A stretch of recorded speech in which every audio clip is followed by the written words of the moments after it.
Left-hand dribble, lobs for Porzingis, two-hand slam, and the Celtics lead 4-0. Man, Robinson just lost sight of Porzingis. Porzingis running wide open towards the lane. Drew Holiday, left-hand dribble, inside the elbow, throws back out to Porzingis, clean look, straightaway three, money. He's going to be wide open because Robinson does not want to come out and go in the water. Porzingis will get all the shots he wants. Pouring a shot back for Porzingis, steps back on Hartenstein, crazy deep three, and he banks it in. Man. Just like he planned it. Barrett goes the distance. Porzingis stays with him and has his fourth block of opening night. Boy, Porzingis has been really good. This is the Boston Celtics. This is the team that's going to the finals anyway. Let me tell you something right now. We got to keep our eyes in all seriousness on Porzingis and the impact he'll have compared to the impact Marcus Smart did have. That's when we're analyzing this Boston Celtics team and projecting what they're going to do. Porzingis. I mean, look, if he's the fourth best player on your team, that's right. That's pretty good. And that's what he's doing. Porzingis, 15 points. Porzingis, quick three, left side. He likes it. It's good.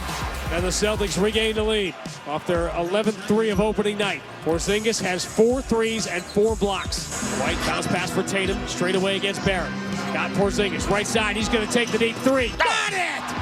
Dagger by Porzingis with 89 seconds remaining. And the Celtics have scored 9 straight down the stretch to lead by 3.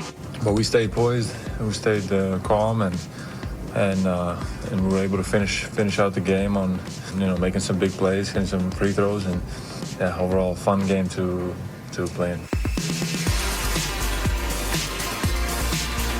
And so there it is. Kristaps Porzingis' night. The Celtics get going last night with a win in New York. That's, of course, how we'll start today.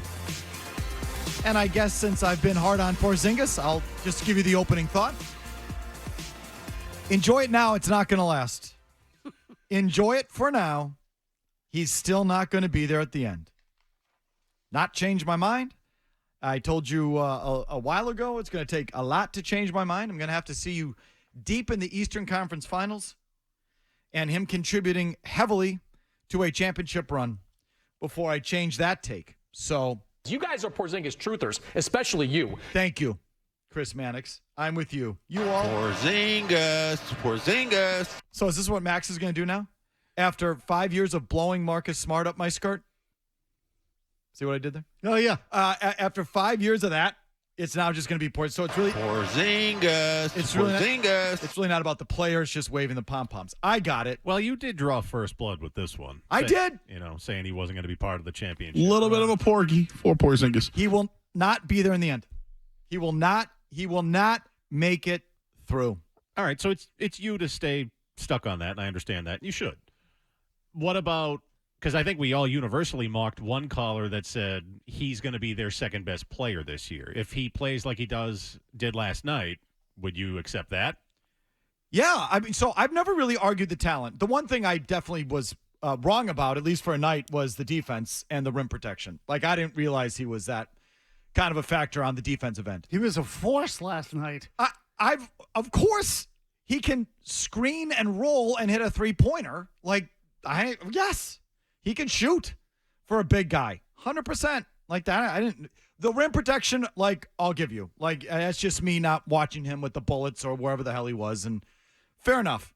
He's more of a factor defensively than I would have given him credit for. And if he plays like that, yeah, championship.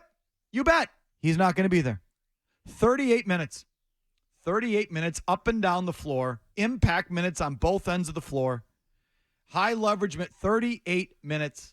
Given his history, that doesn't seem sustainable. So I understand. Not. Yeah, I understand where you're coming from there. He ain't going to make it, folks. He ain't going to make it. But enjoy it while it lasts, because it was fun to watch, and he was excellent. So the thing I found the most surprising to it was, I've always looked at him as kind of soft, given his history. But the mental toughness he showed last night, because that crowd was on him chanting F Porzingis, because he was kind of a bust there. He was motivated by it. That was kind of fun to watch. I mean, Porzingis. I think in this setup, it's the major concern is, can he hold up?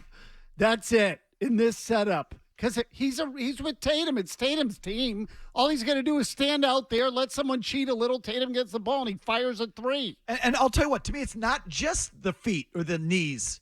It's a little bit of the mental grind of the thing.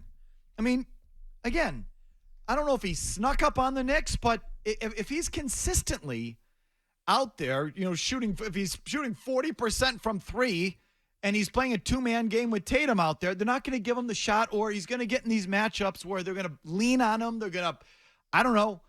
The book will be out and he'll get targeted a little bit. And now he's going to, on a 7-game series in the Eastern Conference, night in, night out, pressure on.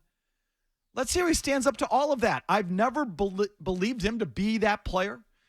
I've never seen him close to being in a spot to be that player. Maybe that's just not his fault. He was never on a team that was good enough. But whether it's mentally, physically, whatever you want to say, he ain't going to be there in the end. And you're just going to have to hear that from me all season long. Porzingis. What are your leadoff thoughts from last night, Mass? Well, so no, the defense was striking again. And there's still some stuff there with this team that I think, let's not go too far with it. They played well. They rallied at the end of that game. They blew a 10-point lead in about 60 seconds. 60 seconds it took them with some really stupid things that they did. But overall, you can see what the appeal is in terms of their offense, at least. The shooting's going to be better. He might be the best shooter on the team, Porzingis. He might be. You're right. I mean, he might be a better shooter, pure shooter than Tatum. And I'm not telling you, creating his own shot. Or I'm just talking about pure shooter. He might be better. But I didn't like the fact that they blew the game. I thought Jaylen Brown sucked in this game. And we use that word a lot. Today, I mean it more than ever. He was horrible in that game last night. And so do I think it's perfect? No. The other thing that drove me bananas, they were so sloppy with their passing. It was, how many of those turnovers? It was 18 assists, 13 turnovers. And of those 13 turnovers, the large majority of them were really bad passes. I mean, I tweeted at one point, I think it was one of the particular Brown passes, who are you even looking at? It was like you were trying to throw these passes to the Knicks. Murray, they had about 5 of those. Yeah, that was kind of mind-blowing. Brown especially, like you say, he sucked. I thought he was absolutely terrible because he picked off right where he was last year. Dumb turnovers, loose dribbling, 5 fouls, undisciplined, seemed emotionally immature. We'll get into the whole thing he had with the big white stiff on the Knicks. It was a night that for one night makes that look like the dumbest contract extension in the league. I don't know. I don't think that's hyperbolic to look at that night and say, oh, my God, what have they done? Did you see some of the same bad habits you saw last year, in other words? Yeah. Oh, yeah. I got a lot. So that, my emails, which I'll get to at the end of the show. But, they fell into 2 camps. One was, bleh, how do you like, the Porzingis thing? And the other was, same team. This is the same team falling into the same bad habits, the same crap that we saw last year, same issues. Stagnation offensively, blowing leads, letting go of the road. A lot of people thought it was a lot of the same stuff. So some of it was the same, some of it was different. Like the carelessness with the basketball. Again, the turnovers last night were not guys dribbling into traffic. There was one of those with Tatum late. Okay? The large majority of them were bad passes, and they had 4 or 5, I think, maybe 3 or 4 screens that were called for offensive fouls. Mm-hmm. Porzingis and Horford were getting called all night. So it's not like they were dribbling the ball into traffic and giving it up all the time, which is typically how they turn it over. So the turnovers were different. They blew a lead. They should have won the game more easily than they did. But I also think last year they'd have lost that game.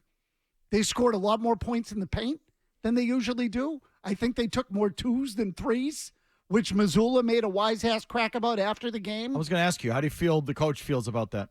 Oh, I think he hates it. He hates it. But I think that, I think I sent the number on 2-pointers. They shot 62.5%. Why wouldn't you keep shooting those if you're shooting them at 62.5%? Because if you shoot 37% from behind the line, that's you're ahead of the game. Okay, right. So in this case, I'm making that number up. No, and I did the conversion. Oh, yeah? 42.5 is what you'd have to shoot from 3. Okay, it's a tough number to hit. match it. Yep. Okay, so the point is, if you're shooting 62.5 from 2, keep taking 2s. They took 20 fewer shots than the Knicks last night and won the game. I mean, that's potentially 40 points and more, 60, if they're all 3s. What were the 3-point attempts?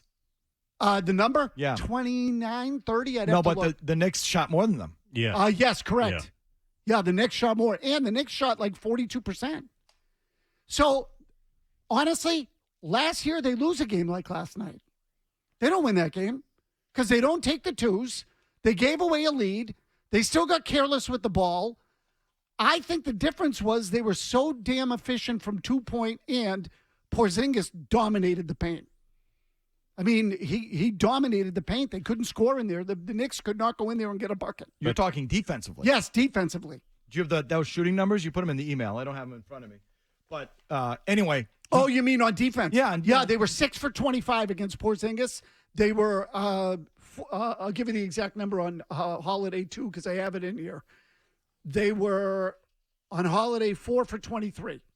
So combine the two, 10 for 48. The Knicks were against those two guys. So, those are your replacements for Robert Williams and Smart. The Knicks shot 22%, whatever the number was. So, to me, that's where they won it. They won it with the defense of those two players and their ability to make twos at the other end. You concerned about Jaylen Brown? Yes. Why? Because he's not playing the same game on the offensive end that they are. And again, it's early. I'm just telling you, we're doing a talk show today. Mm-hmm. So what I saw last night was Porzingis and Tatum trying to play off of each other a little bit, along with Horford and Derek White, who really just stood off to the side, and Brunson didn't cheat much on him. So White wasn't open for a lot of shots. He forced a couple. He had a couple early, but he wasn't a huge factor on the offensive end.